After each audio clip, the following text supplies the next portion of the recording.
All right, so we're digging into the data you've shared today, and our mission really is to pull out the highest leverage insights from this huge stack of marketing ROI and growth tool figures. Exactly. And it's not just about celebrating the great results, right? It's about finding that hidden lever. The hidden lever. Yeah, to understand precisely where just a small amount of effort, a little optimization, can deliver the biggest possible multiplier effect for you.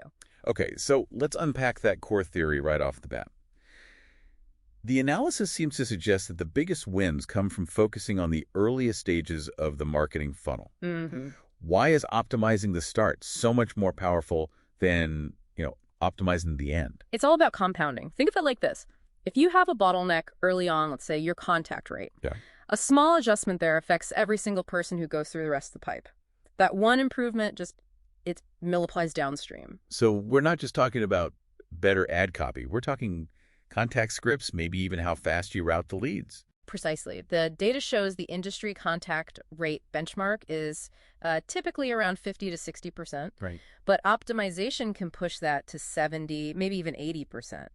Now, contrast that with improving your final close rate. Yeah. Bumping that from, say, 10 or 20% up to 25, 35% is great, but it only affects that tiny group at the very end of the cycle. So you get maximum leverage by improving that early stage conversion. Yeah. The gains just echo louder. Exactly. That makes perfect sense. So if the theory holds up, let's see how the actual project numbers prove that point. You've got a clear financial foundation here that really dictates the value of every single move. And that foundation is rock solid. The average project size is $35,000. $35,000. And with an average profit margin of 24%, you're generating a pretty healthy average gross profit of $8,400 per project. That high-value customer is absolutely key. I noticed that margin immediately. Given that strong profit base, what do the efficiency metrics look like? Sometimes high margins can hide some media inefficiencies. Well, that's the fascinating part. The cost per lead, or CPL, is exceptionally low. It's at $80.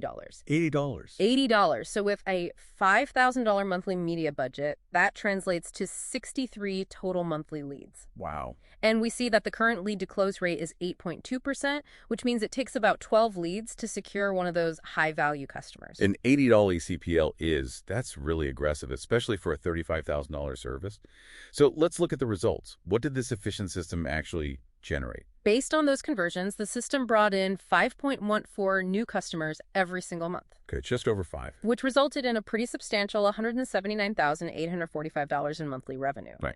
And a net profit of $38,163. Oh, the numbers are great. But let's talk viability. How efficient is the customer acquisition process in the grand scheme of things? Well, when we look at the cost to acquire a customer, it lands at $973. Right, under $1,000. And this is crucial because it leads us directly to the return on investment, or ROI. The achieved ROI is a staggering 763%. 763%. That means for every single dollar invested in media, you're getting $7.63 back. That's right. I mean, that's phenomenal performance. It's so far beyond the typical 3-to-1 or 5-to-1 goal most businesses are even chasing. It is strong performance, absolutely. But this data also shows the financial resilience of the whole operation. I want you to remember this number. The break-even cost per lead is $691. Wait, hang on. The break-even CPL is almost $700? $691. But you're only paying $80. Exactly. That massive difference, that gap between the actual $80 CPL and the $691 break-even point. That's insane. It means you have over $600 of wiggle room for scaling, for competition, for mistakes, before you ever start losing money. It just proves the fundamentals are exceptionally solid and ready to scale, aggressively. So what does this all really mean for you, the listener? This isn't just about maximizing performance. It's about de-risking your entire operation through really targeted optimization. It's leverage. It really is. I mean, consider what even a minor optimization shift would do. Like what? Like improving the appointment show rate. Say you take it from its industry standard of, 70, 75% up to an optimized 85, 90%.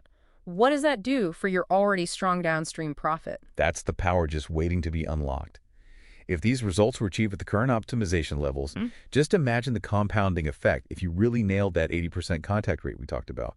That's a challenge worth considering.